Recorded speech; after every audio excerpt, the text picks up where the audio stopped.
નમસ્કાર મિત્રો, વેટ બ્રીડિંગમાં આપનું હાર્દિક સ્વાગત છે. આજે આપણે આવ્યા માનસિંગભાઈની વાડીએ. માનસિંગભાઈની ભેંસ એ રિપીટ બ્રીડિંગ વાળી છે. 2-3 વાર રિપીટ થઈ ગયેલ છે.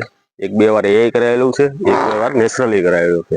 આજે એનો ફોન આવ્યો કે સવારની ગરમીમાં છે, આપણે એને પહેલા ચેક કરીશું ને જો લાગશે એવું તો આયુ મૂકશું તો બિદદાન કરશું.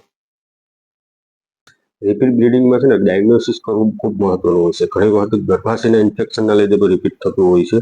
ઘણા બધા કારણો હોય છે રિપીટ થવાના. પશુપાલન મિત્રોને સૌથી મૂંઝવતો પ્રશ્ન હોય તો રિપીટ બ્રીડિંગ છે.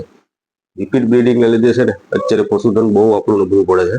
જાણો, આવનારા દિવસોની અંદર આપણે રિપીટ બ્રીડિંગ વિશે સ્પેશિયલ વિડીયો બનાવીશું. અત્યારે હાલ પૂરતું રાખીએ, ડાયગ્નોસિસ કરીએ. ડાયગ્નોસિસ કર્યા પછી શું કરવું, કે આયુ મૂકવું કે એઆઈ કરવું, એના વિશે આપણે જોઈશું. અત્યારે લાગે છે એવું કે આની અંદર એ કરશું તો આપણે 100% રિઝલ્ટ મળી જશે. એટલે અત્યારે આપણે આમાં આયુ કરવાનું થતું નથી, સીધું સેમન છોડવાનું થાય છે. અત્યારે આપણે માનસિંગભાઈની ભેંસમાં એસસીજી જાફરો 127 બુલનું સેમન મૂક્યું. મેં માનસિંગભાઈને કીધું કયો સેમન મૂકવું, એમ કયો બુલ મૂકો, મને ગમે એ મૂકવો એ કે ભે રેવી જોઈએ કે, કેમ કે એ કંટાળી ગયા રિપીટથી. આપણે અત્યારે એમાં જાફરો 127નું સેમન મૂક્યું, 100% ગાભણ રહી જશે. આપણે એને બાંયધરી આપી છે.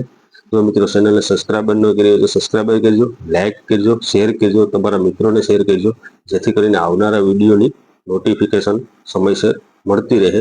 નવું મિત્રો ખેડૂત મિત્રોને જણાવતા રહે.